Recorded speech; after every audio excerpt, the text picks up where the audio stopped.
I made a comment about how ridiculous Lauren Boebert was, and this person chimed in and says that he knows her in real life and it's all just an act that you see. In reality, she's kind and humble. Yeah, she seems about as kind and humble as Kanye at an award ceremony. And I'm like, you do realize that that's worse. That's genuinely worse than if she's just a fucking moron and actually believes the shit that she says and does. Because, like, if she's dumb enough to believe the shit that she's saying and doing, then, I mean, it's not an excuse, but at least you can give her the fact that it's misguided. But if it's an act, if she knows that all the things that she's saying and doing are bullshit and she's doing them to rile up people and cause division and incite violence, that's literally criminal, right? Like, you understand why that's worse? And then when I point that out, you blame the mainstream media because you guys have zero original thoughts. The mainstream media takes her out of context. Oh, poor Boebert. They just show the things that she says and does, and if, they didn't do that, it would paint a different picture. This is such a tired trope of people trying to defend the indefensible. You don't have anything of merit, value, or substance to defend the points you're trying to make. You jump back to the scapegoat sound bites that have been spoon-fed to you by mainstream media talking heads like Constipated Carlson. When I point out that if you've watched 5 minutes of any of my content, mainstream media definitely isn't the source of any of my perspectives, that my perception of Boebert comes from Boebert herself, and her portrayal of herself in the media is of her very own making, especially if what you say is true and it's all an act. And when I pointed that out, you say that you're sorry that I'm misguided while providing absolutely no support for that ridiculous claim. But hey, I'm an open-minded guy who's always willing to be proven wrong. So I'm going to share some things that have shaped my opinion of the apparently kind and humble Lauren Boebert, and let you fill in some of the missing context that, despite being pretty good with Google, I can't find anywhere, that paints the picture of this great lawmaker you view her as, despite having passed 0 laws because she seems to need to spend more time grandstanding with her Glock than doing her job. Not that I'm complaining. I'll take her being a dancing monkey over an effective legislator any day. So let's get into it. From the mainstream media source of her,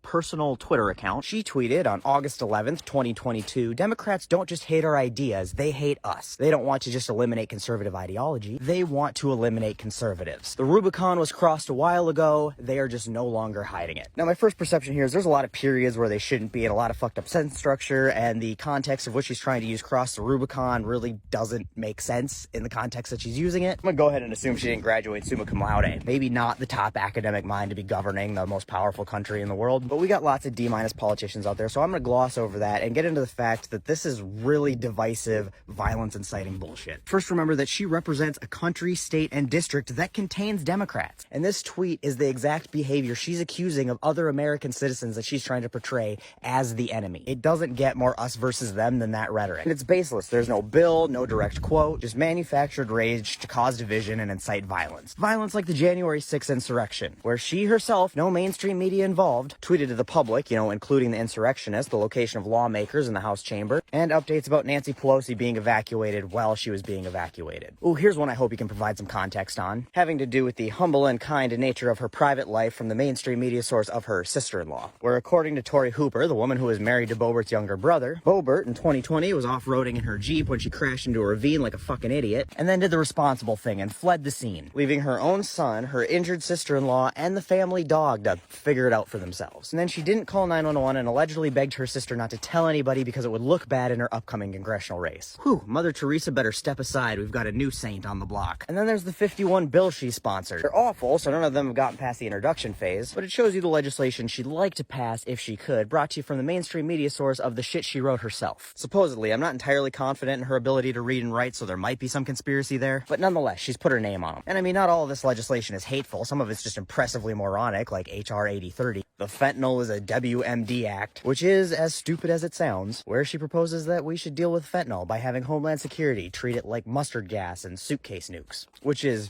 creatively stupid. I'll give her that. And there's HR 9575, no taxpayer funds for illegal alien abortions, a bill to address a totally real and not completely made up problem. It pairs really nicely with HR 6621, no taxpayer funds for illegal immigrants act. So I'm confused. Are they coming over here to have anchor babies or abortions? Now, if the undocumented immigrants are forced to have the babies because they can't have an abortion, because then the baby's an American citizen, but the parents aren't, so how are you going to separate, who gets the tax funding, how the kid gets it, but the parents don't? Or do we deport the parents and and stick the kids in a foster care system because we know we don't actually give a fuck about kids once they're outside of a woman and can no longer be used to control her body. Oh wait, we can't deport them because that requires taxpayer funds to be used on undocumented immigrants. Man, can you believe that none of these well thought out bills have gotten passed? Oh, and then there's HR 1613, Stop the Biden Caravan Act, introduced on March 9th, 2021, a little over a month after Biden had been inaugurated. For being a dementia-riddled old man, he can sure organize a caravan in record time. And she didn't specify, but I have to assume this is a different caravan from the one that had been coming up the entire,